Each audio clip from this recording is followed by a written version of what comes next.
Hey everybody, it's Sloth, and today we are going to be talking about a game I absolutely love, and with the sequel to it right around the corner, it deserves another look. I am super hyped about its second installment, so it deserves talking about now. And that game is Dishonored.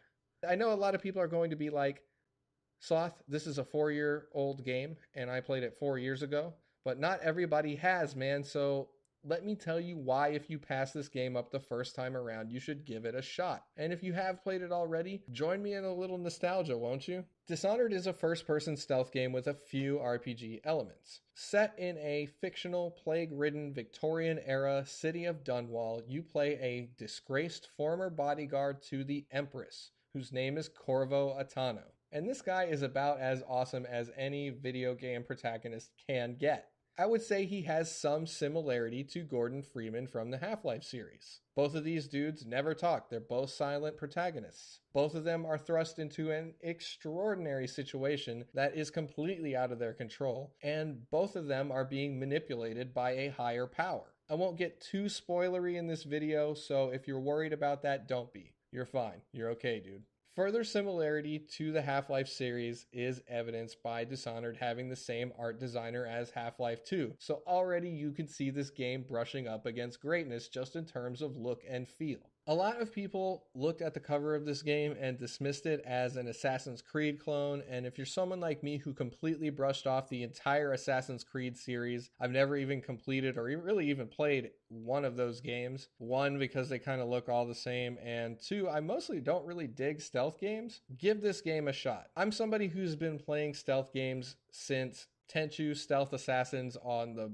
PlayStation 1. And I'm sure Assassin's Creed games have their merits too, but I mean, look at these two guys. They're the same, right? Wrong. Dishonored plays better than I expected really any stealth game to play, and while the AI definitely had some shortcomings, they did innovate some stuff with it too. For instance, on the higher difficulties, if you stealthed by a guard and stole something from his table that he was sitting by or something, and he patrols back by that table and notices that thing being gone, he'd be like, hey, I'm going to go look for the player now. And he would do that. By far, though, the reason you should play this game, though, is the city of Dunwall, the world they've built up around it. It is absolutely amazing. The story that takes place within it is almost molded by that city itself. And you've got these plague rat infested slums and high and mighty ballrooms and these bleak dystopian military compounds, shifty looking docks where it looks like stuff is going on, and even a fancy whorehouse. You're taken through all these different environments throughout the game, and each one of them has a unique feel that bears down on you sort of in a way. And it also informs the decisions that you make, which brings me to my next point.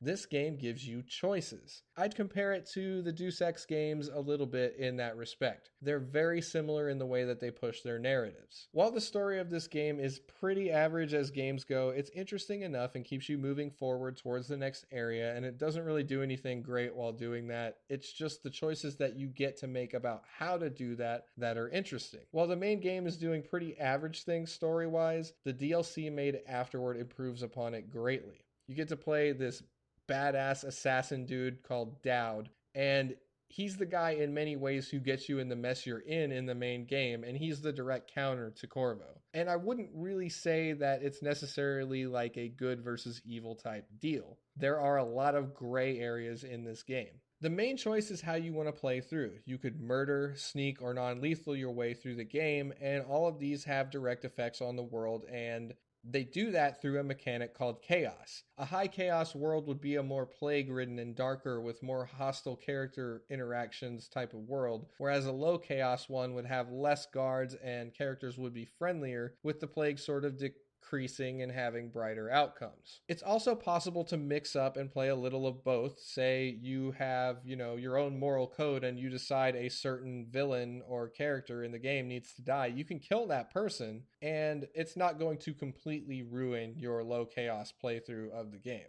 Going back to a point I made a second ago, there are a lot of gray decisions where each way you go about doing something seems like it might have consequences that you don't intend. And there's even this really weird heart thing where you can point it at someone and sort of get a feel for what they're thinking and feeling. Many people have called this game linear, and I really don't see that as all. Yeah, you do have to progress through the areas eventually. I feel like people get too spoiled by these big open world games where there's like a lot of copy pasted content, stuff like Watch Dogs, or even GTA is guilty of it to an extent, where there's just these environments that are recycled to make the game seem big. Next up, we're going to talk about combat, and that's where this game shined in a way more than I thought it ever could. Both playable characters are gifted mystical powers by a mysterious and possibly godlike figure called the Outsider, and this grants them superhuman abilities. While you have your basic sword and gun with grenade mechanics and also a sweet ass multi ammo type crossbow, the powers really set this game free. Just the blink power alone made you feel like you were powerful, and the way you could move about the game with it is awesome. Few things are more satisfactory than blinking right behind a guard, stabbing him in the back, and then blinking right back out with no one else the wiser about it. There are bullet time mechanics. There are powers where you can take control of your enemies. There's a summon helper power when you get to play Dowd. There is dark vision, which lets you see through walls and also lets you see your enemy's line of sight so you can stealth around them appropriately. If you have any doubts at all about how good the combat in this game can get, I highly suggest you head over to a YouTube channel called Stealth Gamer BR. This guy makes Dishonored sing in a way that I've never seen in any video game ever. I cannot talk about this game without shouting that dude out. Dude has built a YouTube career playing Dishonored. I don't want to show too much of someone else's content, but here's a quick clip. Huh? What is going on? What the fuck, General? General Tobias! What's up?